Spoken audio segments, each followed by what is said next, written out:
بسم اللہ الرحمن الرحیم، السلام علیکم۔ آپ دیکھ رہے ہیں نیشنل نیوز اور میں ہوں سبان قریشی۔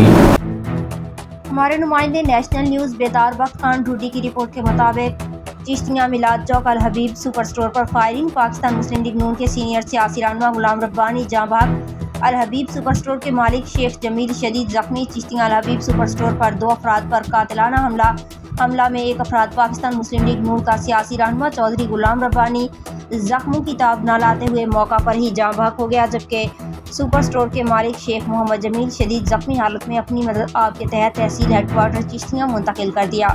تھانہ city A division Chishtian S H O نے سیاسی رہنما چودھری غلام ربانی کی زوجہ کی مدعیت میں عبدالستار عرف ہمایوں، جاوید عرف جیدی، لنگ، عبدالجبار، عبدالغفار عرف صاحبہ اور 2 نامعلوم افراد کے خلاف مقدمہ نمبر 326/24 بجرم 302 324 34 109 درج رجسٹر کر کے ملزمان کے خلاف کارروائی شروع کر دی۔ پولیس کا کہنا ہے کہ واقعہ ذاتی دشمنی کے بنا پر ہوا ہے۔ وزیر اعلیٰ پنجاب مریم نواز شریف کا چشتیاں میلاد چوک میں فائرنگ سے مسلم لیگ نون کے مقامی رہنما غلام ربانی کے قتل کے واقعے کا نوٹس۔ وزیر اعلیٰ مریم نواز شریف نے انسپکٹر جنرل پولیس سے رپورٹ طلب کر لی۔